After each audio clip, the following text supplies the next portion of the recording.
Mesdames et messieurs, bonsoir et bienvenue dans ce flash d'informations sur l'Actuel Média. En Tunisie, pour débuter ce flash d'information, selon Human Rights Watch, au moins 8 candidats aux élections présidentielles ont été poursuivis, condamnés ou emprisonnés entre mi-juillet et début septembre. Le dernier en date est l'ancien député et candidat aux élections du 6 octobre, Ayachi Zamel. Il a été arrêté pour des soupçons de falsification de parrainage ce lundi 2 septembre 2024. Ayachi Zamel est l'un des 3 candidats retenus le 10 août par l'autorité électorale tunisienne pour la présidentielle. Ils devront affronter le président Kais Saied qui brigue un second mandat. En Ukraine, après avoir subi une attaque ce dimanche, Kharkiv est de nouveau la cible de l'armée russe. La capitale ukrainienne a quant à elle été la cible de drones, de missiles de croisière et de missiles balistiques. Vladimir Poutine, le président russe, a promis qu'il s'occupera des soldats ukrainiens à l'offensive dans la région frontalière de Kursk depuis le début du mois d'août. En Israël, les corps de 6 personnes ont été découverts dans les tunnels de la bande de Gaza.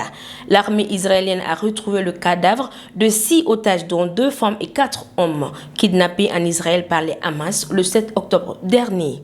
Une découverte qui a suscité colère et indignation au sein de la population. Les éléments d'autopsie rendus publics à ce jour par le ministre de la Santé révèlent que les otages ont été tués à bout portant, donc exécutés par ceux qui les détenaient, dans la nuit du jeudi au vendredi. Page noire pour boucler ce flash d'information. Daouda Yattara dit Chitane, le grand féticheur, est décédé ce lundi matin à Bamako à la suite d'une longue maladie. Une année après sa sortie de prison où il était inculpé pour trafic de sang et d'organes humains.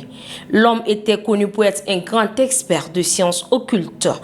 Ses exploits surnaturels ont longtemps défrayé la chronique dans les grains, dans les marchés de la capitale, dans les services publics. Son enterrement est prévu pour demain dans son village natal, à Markala. Mesdames et messieurs, c'est tout pour ce flash d'information. Merci de l'avoir suivi et à très bientôt sur Actuel Média.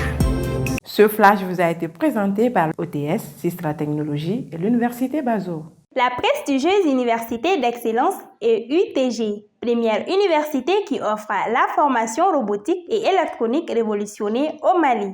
Et UTG, 80% de pratique et 20% de théorie.